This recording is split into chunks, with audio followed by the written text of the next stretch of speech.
akan menjelaskan materi tentang uang, inflasi, dan deflasi. Yang pertama yaitu sejarah perkembangan uang. Perkembangan uang dibagi menjadi dua tahap, yaitu tahap perkembangan sebelum barter dan tahap barter. Yang pertama, perkembangan sebelum barter, yaitu masyarakat belum mengenal sistem barter dan masyarakat biasanya mencari makanan dengan cara bercocok tanam atau berpindah-pindah tempat tinggal sesuai dengan ketersediaan makanan. Yang kedua yaitu tahap barter. Pada tahap ini manusia mulai menyadari bahwa mereka membutuhkan orang lain untuk memenuhi kebutuhan hidupnya. Maka dari itu mereka mengambil tindakan menukarkan barang sesuai dengan kesepakatan dari kedua belah pihak untuk memenuhi kebutuhan hidupnya selama beberapa waktu ke depan. Selanjutnya, apa itu uang? Uang dalam ekonomi yaitu suatu benda yang digunakan sebagai alat tukar-menukar dalam ekonomi baik mikro maupun makro. Uang memiliki syarat-syarat yaitu bisa diterima secara umum, keseragaman, mudah dibagi, tahan lama, ada nilai intrinsik, terbatas dalam pasokan, dan dapat dibawa dengan mudah serta dapat dipertukarkan. Serta ada 5 fungsi uang, yaitu yang pertama sebagai alat tukar, yang kedua sebagai satuan hitung, yaitu untuk mengukur pembayaran, menunjukkan nilai kekayaan, menunjukkan nilai barang maupun jasa, serta sebagai perhitungan jumlah pinjaman. Dan yang ketiga penyimpan nilai, yang keempat alat pembayaran, dan yang kelima alat pemindah kekayaan. Ada 3 jenis uang, yaitu yang pertama uang kartal, uang giral, dan uang kuasi. Uang kartal terdiri dari uang kertas dan uang logam, terus uang giral terdiri dari debit, dan uang kuasi terdiri dari buku tabungan dan lain-lain. Selanjutnya ada pengelolaan uang oleh Bank Indonesia.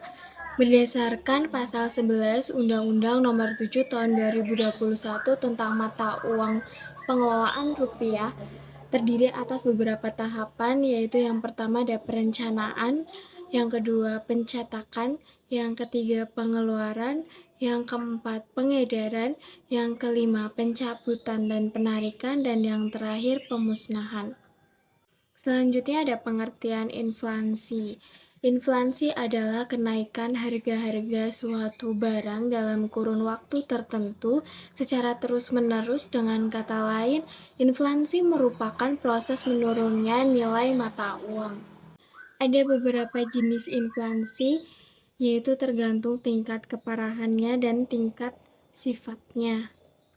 Yang pertama, berdasarkan tingkat keparahannya terdiri dari inflasi ringan, inflasi sedang, dan inflasi berat, serta hiperinflasi. Yang pertama, inflasi ringan, yaitu kenaikan harga di bawah 10% dalam satu tahunnya. Sedangkan inflasi sedang yaitu kenaikan harga di bawah 10% sampai 30% dalam setahun. Inflasi berat yaitu kenaikan harga di antara 30% sampai 100% dalam setahun. Selanjutnya ada hiperinflasi yaitu kenaikan harga di atas 100% dalam setahun. Selanjutnya ada berdasarkan tingkat sifatnya, antara lain inflasi merayap, inflasi menengah, dan inflasi tinggi. Inflasi merayap adalah kenaikan harga yang sering terjadi secara perlahan. Inflasi menengah adalah kenaikan harga yang sering terjadi sedang. Sedangkan inflasi tinggi yaitu kenaikan harga yang terjadi. Ada 3 kebijakan untuk mengatasi inflasi, yaitu kebijakan moneter, kebijakan fiskal, dan kebijakan lainnya. Yang pertama, cara mengatasi inflasi dengan kebijakan moneter adalah kebijakan penetapan persediaan kas.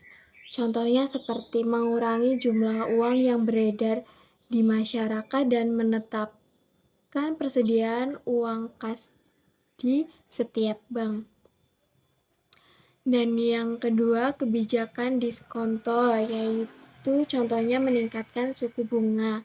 Dan selanjutnya ada kebijakan operasi pasar terbuka, seperti menjual surat-surat berharga. Selanjutnya ada cara mengatasi inflasi dengan kebijakan fiskal, yaitu contohnya dengan menghemat pengeluaran, seperti mengurangi pengeluaran agar permintaan akan barang dan jasa berkurang sehingga menurunkan harga, dan bisa dengan cara menaikkan tarif pajak. Selanjutnya ada cara mengatasi inflasi dengan kebijakan lainnya, yaitu dengan meningkatkan produksi dan menambah jumlah barang di pasar, serta menetapkan harga maksimum untuk beberapa jenis barang. Inflasi di Indonesia pada tahun 2023 diperkirakan berada pada kisaran sebesar 3%. Dan menurut data Badan Pusat Statistik atau BPS, inflasi pada Agustus 2023 tercatat sebesar 3,27%. Sementara pada September 2023 turun menjadi 2,28%. Berdasarkan data tersebut, inflasi Indonesia pada tahun 2023 cenderung terjaga dalam kisaran yang ditetapkan.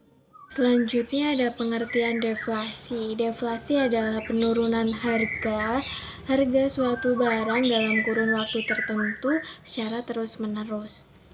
Ada jenis-jenis deflasi, yaitu deflasi strategis dan deflasi sirkulasi. Yang pertama, deflasi strategis, yaitu terjadi karena kebijakan yang mengendalikan pada gejala konsumsi berlebih demi mengkonsumsi kenaikan harga pasar. Yang kedua yaitu deflasi sirkulasi, yaitu terjadi pada saat transisi dari kesuksesan ke resesi atau kemerosotan perekonomian karena akibat dari ketidakseimbangan antara kapasitas produksi dengan konsumsi masyarakat. Ada beberapa penyebab deflasi, yaitu yang pertama penurunan permintaan terhadap barang dan jasa, yang kedua banyaknya hasil produk serupa yang beredar di pasar, yang ketiga jumlah uang yang beredar menurun, dan yang terakhir ada persediaan barang yang berlebihan. Ada cara untuk mengatasi deflasi, yaitu yang pertama meningkatkan jumlah uang yang beredar di masyarakat, yang kedua menerapkan kebijakan fiskal, yang ketiga menerapkan kebijakan non-moneter, yang keempat menurunkan tingkat suku bunga, dan yang terakhir meningkatkan permintaan. Deflasi menimbulkan beberapa dampak, yaitu ada dampak positif dan dampak negatif. Dampak positifnya yaitu untuk membiasakan masyarakat hidup hemat bagi konsumen, serta nilai mata uang akan menguat, serta masyarakat memiliki kesadaran untuk menabung. Dan dampak negatifnya yaitu pemasukan negara atau devisa akan berkurang, kegiatan perekonomian mengalami kemerosotan, suku bunga suatu bank menjadi 0% dan diikuti penurunan oleh suku bunga pinjaman bank, serta menurunnya produksi. Berikut adalah contoh deflasi pada tahun 2023, yaitu pada bulan Agustus 2023 Indonesia mengalami deflasi sebesar 0,02%. Deflasi ini disebabkan oleh beberapa faktor, termasuk dari penurunan harga makanan, minuman, dan tembakau.